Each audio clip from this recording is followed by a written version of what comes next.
Wow, a little skin on this cover. Oh yeah, little Tony Stark. Stark Got naked. some Stark. Yeah, I wasn't ready for that. I know you weren't.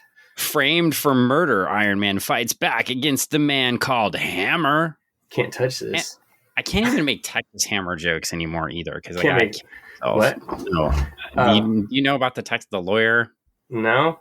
What? Oh my gosh, he had all these commercials like I'm the Texas Hammer, and he was a lawyer in Texas, and then he had them done in Spanish, El Martillo de Tejas. Uh-huh. And then he killed himself. Nobody knows what happened. Like he was this super high profile attorney. Yeah. Not like an attorney, but attorney in Texas who had all these famous commercials. You went to MC Hammer. I went to the Texas Hammer because my students 1 year I taught in Texas were just enamored, infatuated with the Texas Hammer. Yeah. Enamored with the hammer. Yeah. Well, and nobody knows why he did it. So maybe it was. Well, I'm sure I haven't deep dove, right? Like I haven't read 1,000 articles about the Texas Hammer's death, but yeah, it was not a good time. I mean, maybe it was a setup. It could have been a setup. I don't know. I won't say his actual name, so keep that out of it. Our listener can go and deep dive and let us know what happened to the if hammer. they look for the Texas Hammer, they're going to find it. But yeah, if they really want to know. But you went to MC Hammer. I did. I think this guy is probably worse than MC Hammer and the Texas Hammer combined. Oh, yeah. Hammer Industries Hammer. Yeah. Yeah, he's not real great. What happened to Roxxon Chemical anyway? Did they I don't know. They went the way of the dinosaur. Apparently, I thought Hammer was in Roxxon Chemical. I thought so too. Maybe Roxxon might be a subdivision of Hammer Industries. I don't know.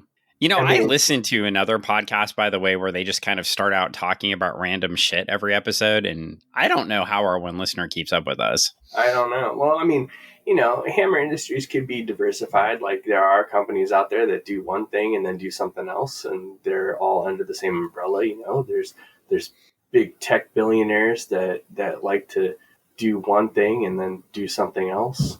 That's fair. Well, in this case, when millionaire industrialist Tony Stark, inventor extraordinaire, garbs himself in a solar-charged steel mesh armor, he becomes the world's greatest human fighting machine, an industrialist known as Iron Man. Oh, the invisible Iron Man. Man, see, I queued it up, toss the pitch in there, just right down the middle, and you whiffed hard. Oh, dude, big time. It was I didn't have the big red bat. Wow. Well, this one was written by David Michelinie. John Romita Jr. is on pencil art. Bob Layton is on finished art and conceptual assist, which means he helped write the script. John Costanza is on letters, but they don't have his name. They just have Costanza. So maybe it wasn't John Costanza. Maybe it was Costanza. Costanza. The Manza. I was kind of thinking of that show I hate. Oh. With Costanza on it. George Costanza. George Costanza sleeps in his office. I don't know. Didn't he pick a fight with the Yankees owner, George Steinbrenner? Yeah, and slept in his office. I just never got into that show. Ben Sean. The only episode of that show I've seen, and I've seen it twice. It's probably not the only episode, but the one where they try to fit the pool table in one of the apartment rooms. And I'm like, I don't get this. I don't live in tiny apartments in cities. Right. It's it doesn't make sense to you. Yeah. Yeah. I'm like, why would you, if you have a tiny apartment, why would you try to get a pool table? It doesn't make any sense. It makes no sense. People really love it. Shows like that and Friends, they just didn't do it for me either. Friends, I have no idea why that show was funny. I'm like, I don't understand it. I mean, I get it, but I don't. It's just doesn't. I'm not the demographic for it. Well, Roger Stern edited this issue, and Jim Sharpshooter or Jay Shooter, I guess R Stern too. They could be different Shooters and Sterns.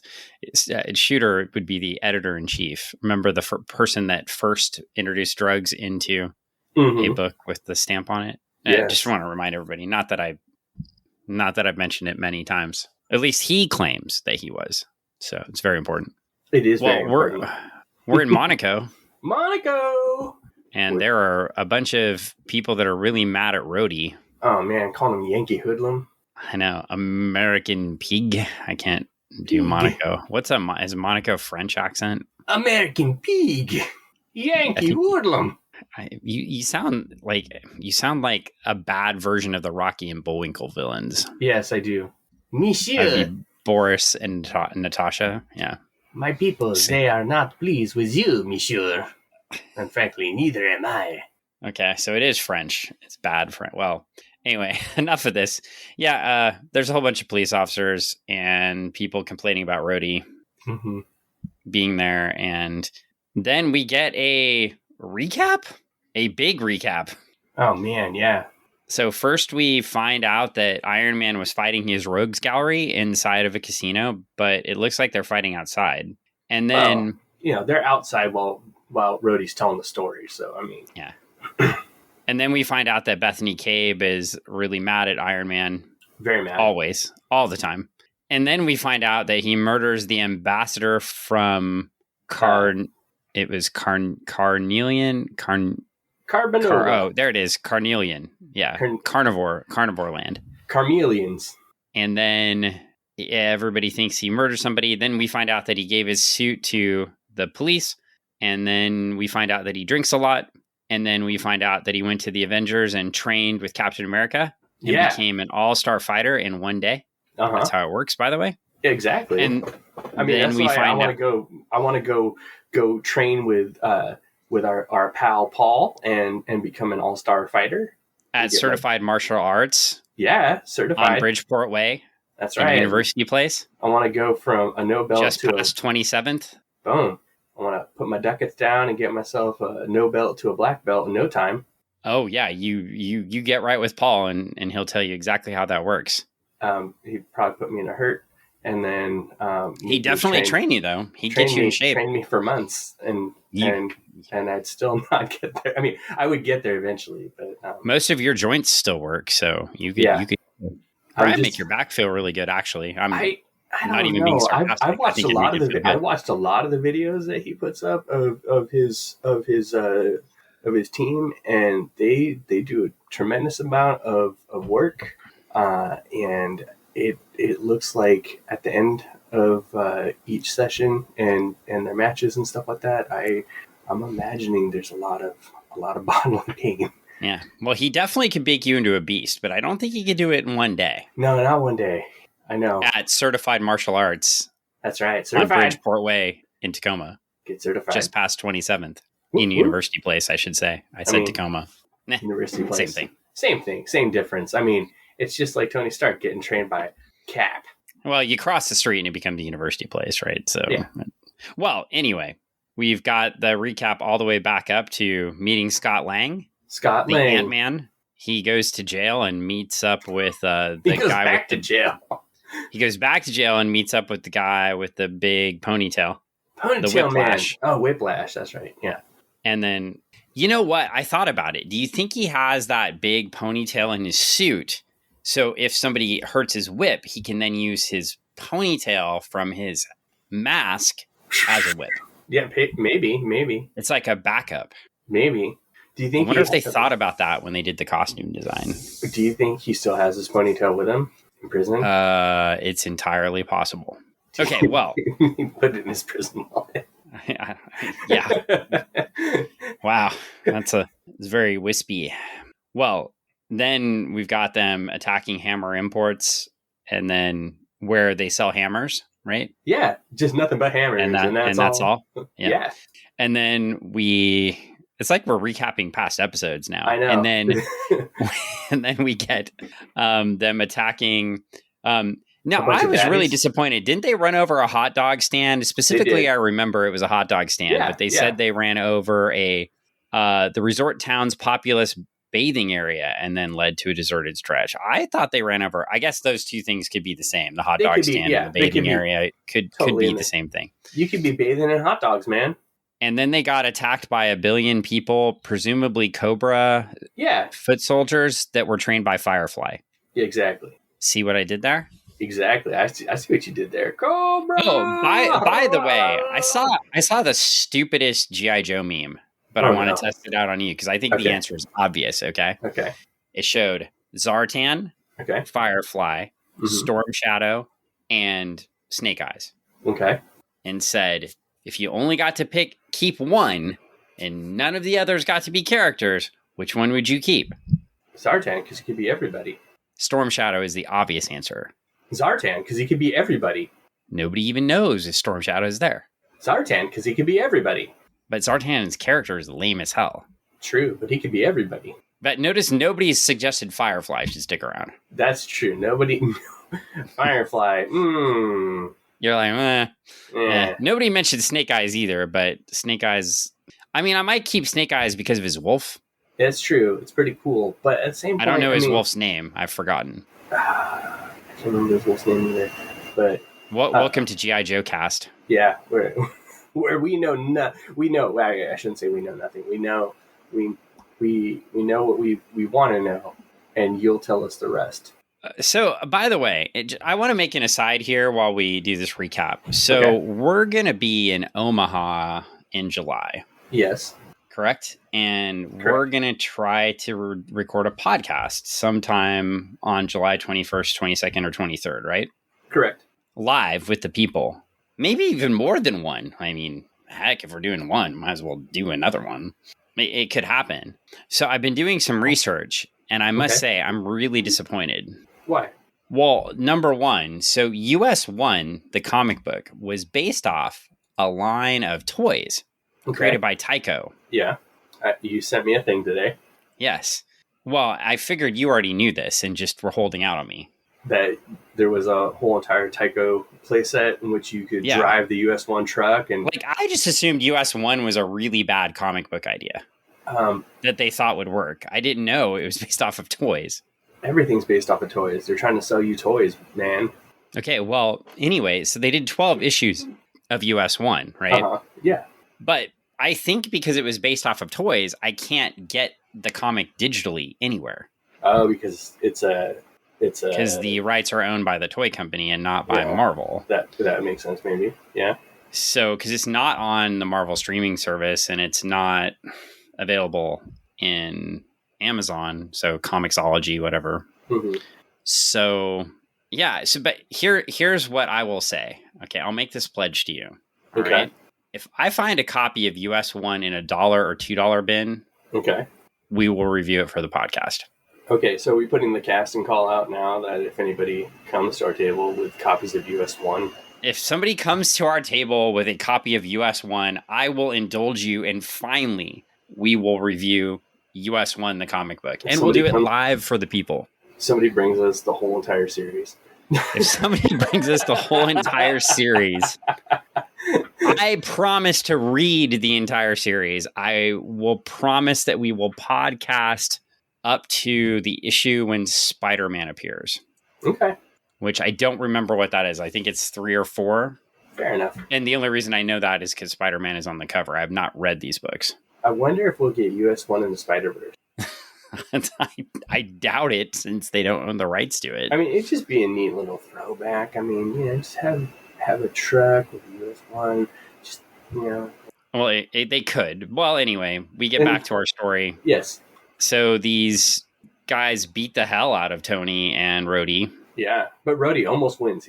Yeah, he almost wins until he gets hit in the head and doesn't win. And Tony Stark almost wins until he gets hit in the head and doesn't win. Yeah. And then they drag Tony off and they leave Rhodey there. And Tony wakes up and he's face to face with Mr. Hammer. Oh, man. And Mr. Hammer says, "Yes, I'm afraid I am. Justin Hammer at your service." Justin Hammer. And just in time. Now, Tony says, "Listen, Hawkbill, I don't know what is a Hawkbill." He's talking about his nose, man. His face. Oh, okay. He's making... So his first reaction when captured is to make fun of the dude's nose? Guess so. He does sort of resemble the big... Well, that's the eagle, though. The guy on the Muppets is an eagle. Yeah. Sam yeah. Right? Sam He doesn't really... His hair sort of does, but... Tony's a classy guy. Anyway, yeah, I mean, basically, we get this great scene where the villain pretty much tells Tony his entire plot. Yep. He even takes him in to show him the computer that's been controlling his suit and introduces him to the man who created it. This seems way too easy. We've gone through all these issues where he's been hiding in the background, and then he gets Tony Stark on the island, and he's like, "Ha, look here, we've been doing it all right here. This is where it's done." Gets him in his den, in his compound. Yes. Well, I mean, he's an evil genius, right? Yeah. Well, then we get another recap where we find out every time the suit is malfunctioned. In Iron Man 118, 120, 123, and so all right, we get another recap. And we've been recapping that on the episode. So it was like a recap inside of a recap. Oh, it's recapping inside of a recap inside of a It's recap. Like Inception. Yeah. Oh, poor Tony. Now we have a nice conversation, and basically I'll summarize this. We find out that Hammer thinks his company is in direct competition with Stark Industries. He wanted this contract from Cornelia, and he went through all of these things to get a contract for his business, which is the second largest, supposedly second most profitable business group in the world behind Stark Industries. Yeah. So he murdered people just to get a single contract with a small country. Sounds about right. And then he says, "Have you any questions?" And he says, "As a matter of fact," Tony does, "I do. I'd like to know if this guard knows what a clavicle is." And the guard says, "Huh? Well, no."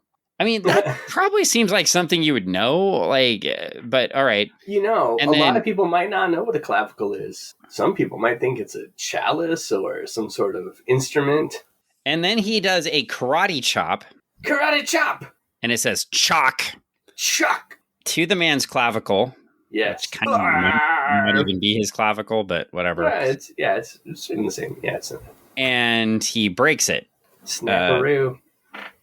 Yeah, I guess I'm kind of feeling. I mean, my shoulders are kind of big, but I guess if you hit that clavicle, I think his hand would have bounced off there. 8 pounds of pressure, man. That's one hell of a chop. Is that all it takes? 8 pounds of pressure to break a bone. Well, anyway, now we get to the real fun, because Tony tries to escape and he climbs over a wall and he's about to fall in the ocean. Ah, crap. And Hammer says, "My passion for privacy has given a new meaning to the word houseboat. Do I hope you'll forgive me, my little jest. Sometimes I simply cannot control my boyish humor." Okay, so I sent you an article today, a great Wikipedia article about seasteading. Seasteading, yes. Well, tell us what you learned about seasteading today. Well, seasteading is the idea or ideas upon creating livable surfaces on the sea using either multiple barges, boats, and other things, or oil rigs, derricks, and things that one can create a sustainable living situation, kind of like an island or a movable town. Wow, you're nailing this. Well, I mean, I'm just going off of my memory from reading the article, right? I mean, yeah, but I was kind of going for the why. Oh, why would somebody make a seastead? Oh, I mean, because they have a lot of money. The seasteads come right out of Ayn Rand philosophy, because if you are a libertarian capitalist, you want as many countries and as many jurisdictions as possible, but your dream is to go to international waters where there are no jurisdictions and sort of make your own country. Yes, which is where the idea of seasteading. Now, seasteading sounds awesome, right? It sounds amazing. Like you just go make your own country. Yeah. But then this guy named L. Ron Hubbard came along and sort of destroyed everything about seasteading. Which is interesting because, a lot of people might have they might have their things about L. Ron that they don't like. But then here comes a guy that's like, hey, let me literally blow this out of the water for you. Yeah. I will say there's a lot of funny stuff about seasteading and really interesting stuff about the philosophy. But I will say there is a book I have read called Crack Up Capitalism by Quinn. Now I'm going to mess up Quinn's last name. Quinn, I'm so sorry. Quinn Slobodian. It's Slobodian. And I think he does a pretty good job making fun of seasteading and just giving a brief history of it in that book. Now, the whole book is not about seasteading. The whole book is about capitalism in different governmental types. It's pretty interesting if you're Dan. Mm-hmm. Greg, I don't know if you'd like that book. Maybe not, but I mean, the cons, like I love taking a look at different types of ideas and seeing how they all kind of work or don't work. Well, in this case, it was a big don't work. But anyway, the whole notion, I think the funniest thing about the seasteading wiki we read was the pirates comment. Well, that came from me. That was like, that wasn't even in the wiki. That was like, I was reading through the thing and I was surprised that nobody actually brought that up. Like, so the idea of seasteading is that you become, you go out into foreign waters and international waters and create your own sovereign seastead and make it your own like little sovereign government or your own sovereign, seastead. And nobody recognizes you because you're not a country, so to speak. You're just a rich person with the means to do this. And all of a sudden, who's going to come to your rescue when the pirates show up? Because pirates do exist in this day and age. And if you're floating around that's why cruise ships do carry 50 calibers. I mean, wow. Yeah. Well, and it's like if you have your own seastead, who stops Tony Stark from destroying your entire operation on your seastead? That's true. I mean, who's going to arrest him? That's true. Nobody. I mean, you're out in the middle of international waters. Only your strange greenly clad foot soldiers, perhaps. Yeah, perhaps. And that's who you have to rely on. The other thing too about seasteads that blows me away, it is definitely a luxury idea of those who can afford such a thing, or even on the small scale of having ginormous yachts that you have to take bridges apart to get through. But that's regardless. That's just my own. Yeah. Well. We get back into this, and this is pretty much what's happening here. We've got a seastead here, we find out, and they arrest Tony Stark. Well, they take him to his quarters. See, they don't arrest him because they're enlightened here on that's their own country. And then we get an interlude, and is this the first time we meet Ling McPherson? I don't remember meeting Ling McPherson before. I think so. Well, we've got Cabin McPherson security. We may have met her in passing, but we get her in passing again. And she's talking to Bethany, and she's like, hey, you need to go watch out for this Duke. And Bethany, at the end of the conversation, says, both, I guess. It looks like history is going to repeat itself, Ling, and I don't think I can take it, not again. And we don't know what that history is, because on the next page, they say Bethany's answer is somber and hints of a mystery to be pondered another day. For now, in a room with 6 time zones to the east. So... we have a story set for the future. Fantastic. Yeah. All right. And then we get Tony in jail, and Tony in jail opens this thing looking for alcohol. Yeah. He's looking around. He needs a drink. He does. He even knocks on the door. Like Tony Stark is captured, and his first thought is, man, I could really use a whiskey sour. Yeah. Or I just want to talk like all the people that are stupid in this book, right? Like everybody that's dumb in this book has a hick Southern accent, right? Hey now, don't you? Why do you gotta talk like? Why you gotta make Tony Stark sound like that now? Just because everybody David Michelinie writes is dumb talks like this. Why do you think Mr. Stark wants himself a whiskey sour? Well, I reckon he loves amaretto sours. I reckon he wants to calm his nerves. No, if you read the beginning of this comic book, it mentions that he dove into whiskey sours. Well, I know he likes amarettos too. Well, maybe the flashback got it wrong, sir. Well, maybe it did, and maybe it didn't, but that's not for us to argue and dispute right now, my friend. What we are talking about is what is Tony going to do to get out of this jam? Well, what kind of jam is it? Is it strawberry or is it grape? Well, I don't know what kind of jam it is, but he gets really pissed off when he can't have a drink. That is true. So he breaks a lamp, lures this guy into the room. The guy tells him to drink some water. That ain't Tony pours all the water on the ground, breaks a lamp, and then drops the lamp in the water and shocks the guard, murdering him. Oh my God. Do you think he really killed him? Oh my God, he probably did. Oh shit. Well, if you were standing in water and a 110-volt current hit you, what would happen? Unless your suit was insulated. I mean, he's wearing a rubber suit. Do you know that? I mean, it looks rubber. Okay, well, we'll just assume the guard conveniently passed out as he looks like he's dying, and we hear the noise, and he's being electrocuted, lit up. You couldn't.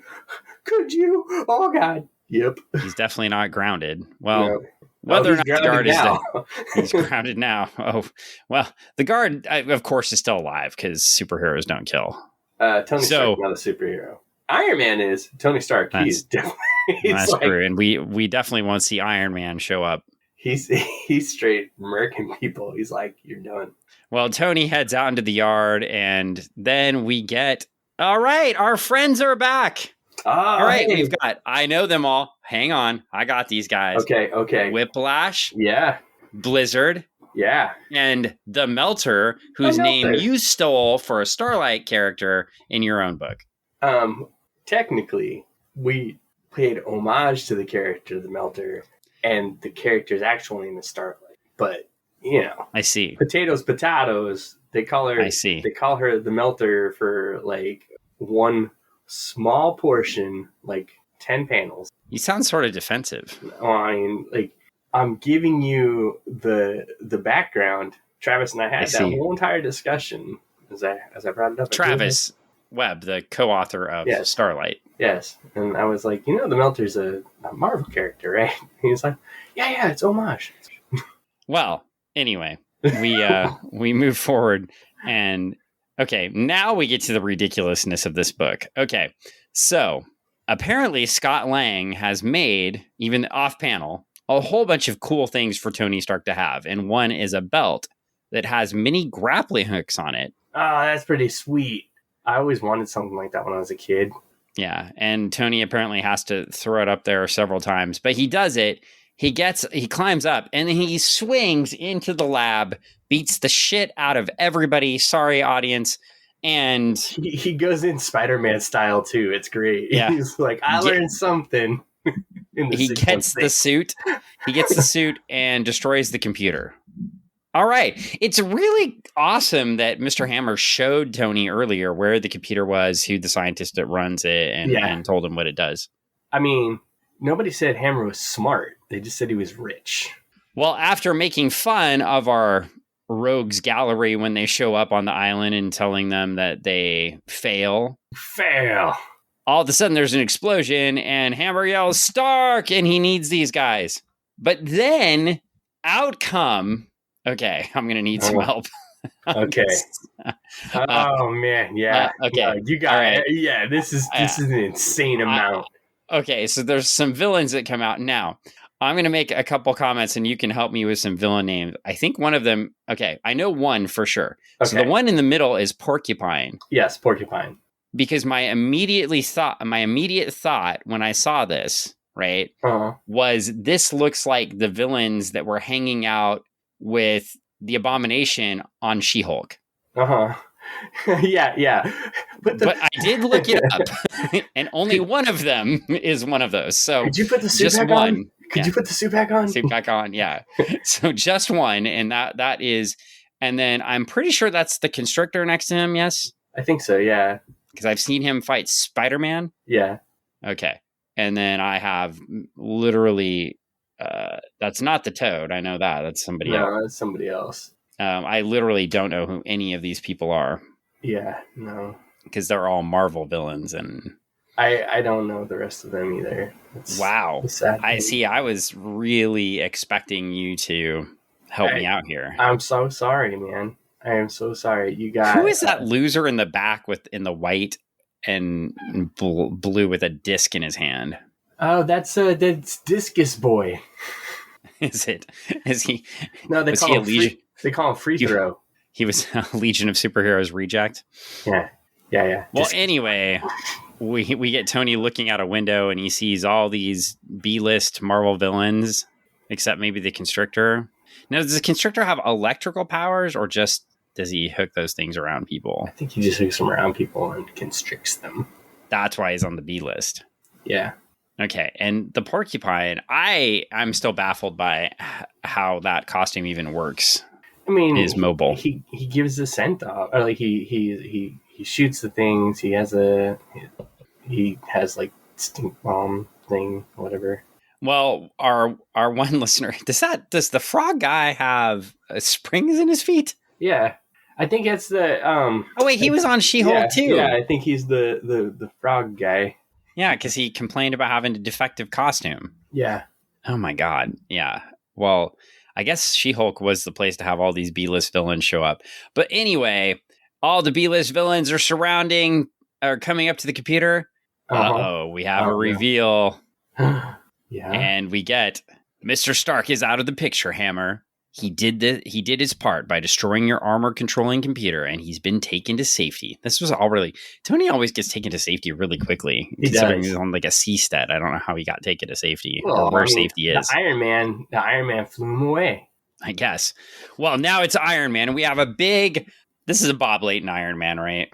Well, I don't know, because those legs are really like the face is Bob Layton, but the legs are John Romita Jr. because they're all disproportionate and weird. And the smoke come out of his butt. I think that's coming out of the computer. Oh, okay. It's just because he's letting out an Iron Man fart. But we get a nice Iron Man monologue, and he says, I'm going to take every one of those 2-bit super lackeys of yours, and I'm going to rip them into so many pieces. Yeah, this would be like the jobbers of the Marvel Universe villains, right? Oh, yeah. These are all already in the ring. They're already in the ring. They hit the lights, they hit the buzzer, and they're like doing the run up, like they are running up before, and you know, it's like and they're still gonna lose. Sting's sitting there with his baseball bat, and he's like, "Shit, I gotta hit them all." Yeah. Well, I was kind of thinking too, this is like when they have a battle royal and they're like, who's going to win the battle royal? And all the people are in the ring, and then one person gets an entrance, and you're like, gee, I wonder who's going to win the battle royal. Yeah. But it's a battle, you know? So, I mean, you don't know. It's like continually going. I don't know. I'm looking at the next cover, by the way, and those may be some Bob Layton thighs. So.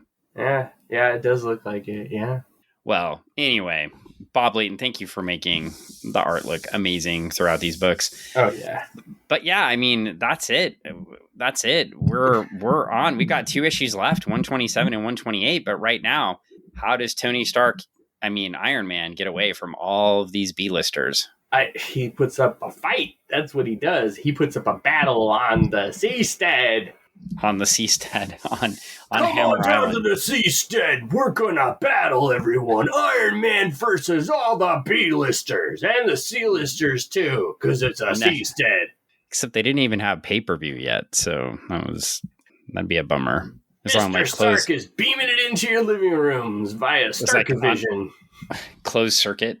You go to the movie theater and watch it. Yeah, I mean it was pre Netflix. Well, it's definitely pre-Netflix. Well, anyway, we had an issue. Pre-Peacock.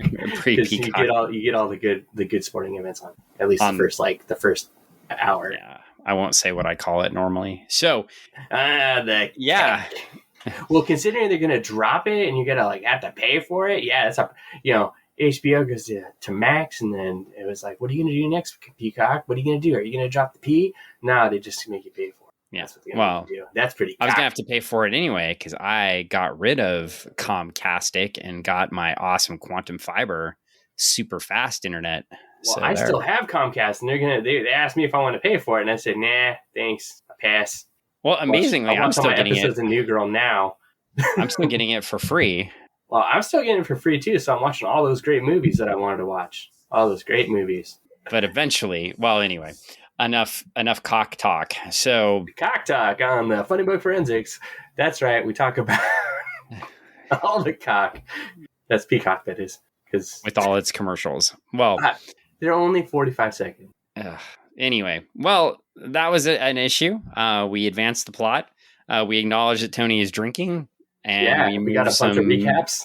We got some backstory going. Yeah, this issue was pretty heavy on recap. I mean, it was recaps and kneecaps all around. It's almost like they forgot they were telling a big story and didn't have anything to tell for this issue. Well, so I think what happened, I mean, we've been reading it like, pretty religiously, like more so than a kid picking it up at the spinner rack or, that's fair. getting out their box. So, I mean, if you were grabbing it on the monthly, you might need that recap because who knows? Or if you're borrowing it from a friend, you might need that recap. You might not have that book in hand. I mean, thankfully, luckily for us, we're like, hey, what's going on, Marvel, and your awesome interface? Can I go back a couple issues and sarcasm? Yeah, I think that's entirely fair. What I will say though, after reading, I mean, we're going to cover 127 soon. After reading 126 and 127, I think they got told to make one story into two.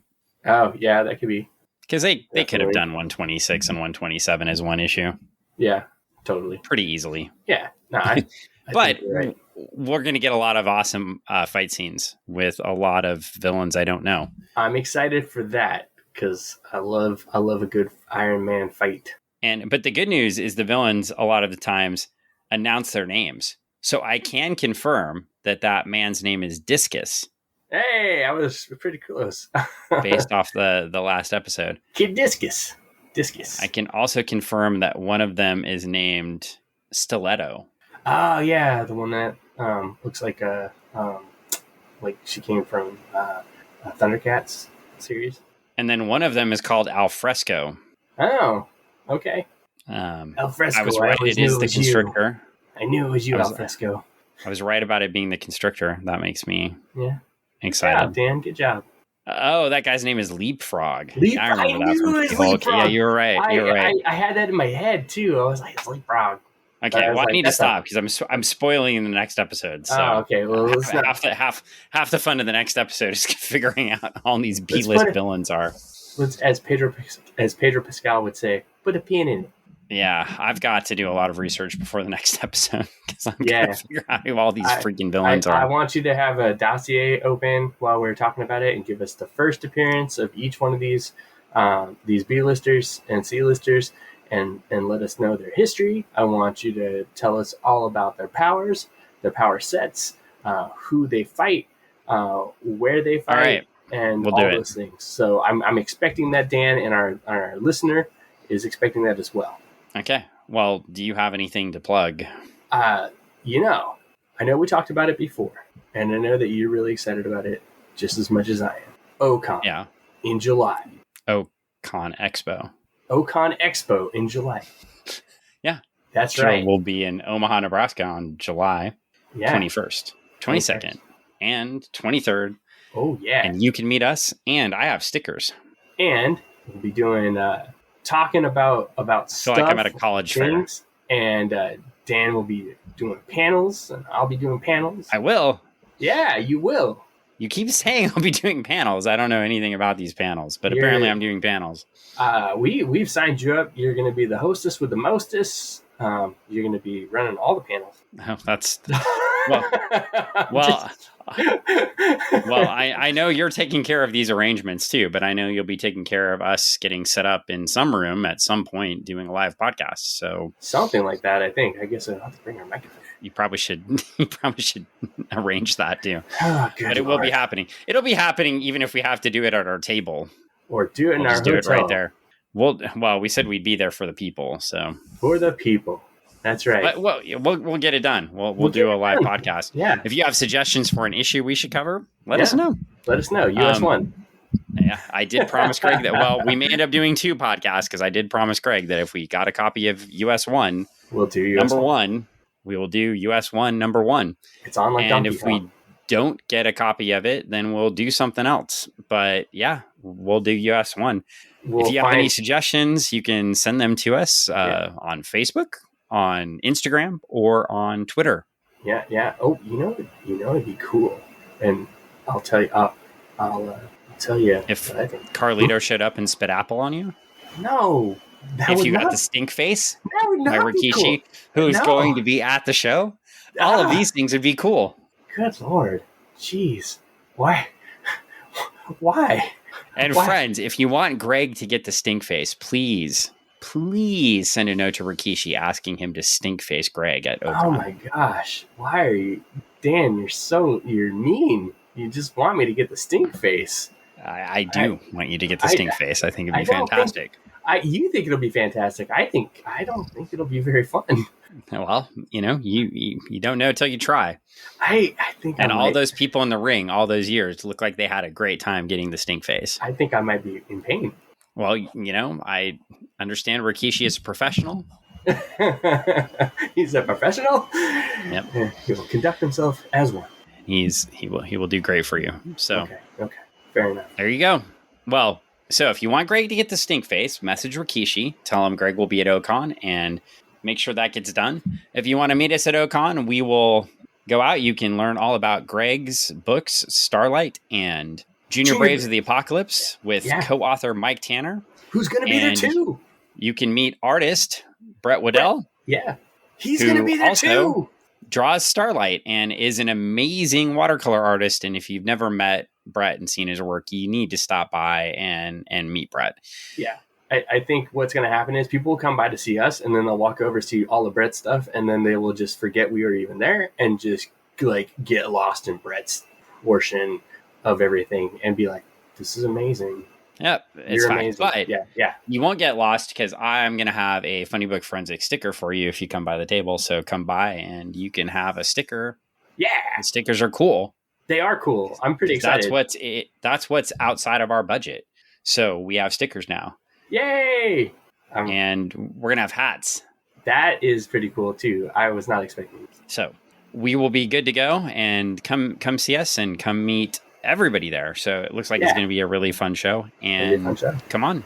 So come on down. That's all we've got for plugs. I guess we did plugs Certified Martial Arts on Martial Arts Bridgeport in University Place /Tacoma. So if you want to learn jiu-jitsu, meet Paul. He will do a great job training you. And he has this 16-year-old phenom that just goes in. She went to a competition, went up a weight class, competed against adults, and won gold. Yeah, it's pretty awesome. And I've seen him take anybody from any level of fitness. It doesn't really matter. Go in and he'll get you started. And he's not going to abuse you if you're at a level of fitness that's not quite ready, but he's going to push you. And that's the whole idea, is to push yourself and learn something new. And then, of course, you could go to the Retro Emporium on Meeker in Kent, Washington, and meet Greg's wonderful spouse, Anne, at the store and relive your childhood. So that's right. Check out. If you want to find Greg, he's there a lot too. It's true. I am. I'm there most of the time, hanging out. You won't find me there a lot, but you'll find Greg there a lot. So if you want to meet Greg and see an amazing store and you're out here in Washington State, hit that up. So there's all our plugs for today. And we appreciate you listening. One listener, but I heard we might even have 2. So I'm excited. 2 listeners. Let's make it 3. Come on, 3rd listener. We know you're out there. We know you're out there, and we know you want to engage. So let us know. And like always, we're about to finish up Iron Man. We've got 2 more issues. So Greg and I are sort of continuing this drug and alcohol theme. I know, a very family wholesome podcast. But if you do have a favorite comic from the 90s or 2000s where they dealt with drug abuse or alcohol abuse, let us know, and we may actually cover that story. And we're sincere about that, because we are actually pondering what we're going to cover next, and we want to cover these genres post comic book code. So let us know if you have a favorite. We have a couple favorites of our own, so we may just pick one of those. But if you have a favorite, we love to read comics. That's the whole point of this podcast. So if you give me something to read, I'll read it and consider it. Yeah. And at worst, I'll tweet about it on my own personal Twitter and say, I read this comic book today. Yeah, he will. And Greg never retweets those. But I don't get on Twitter very much anymore. Because it's the depths of hell. No, I just don't. My phone doesn't like me half the time. So it just freezes up and just stops. So I'm just well, that's all good. But anyway, unless you have something else, we probably should wrap this thing up. I think we spent more time on plugging things than we did covering the issue. So we plugged stuff, covered the issue. So yeah, let's wrap it up. We'll see you all next time. All right, deuces. Bye. I'm the person with the button. Yeah, you have to hit the button this week. Man, this is the problem. You give me the control, now I got to hit the button, and then I can't remember where it's at. Okay.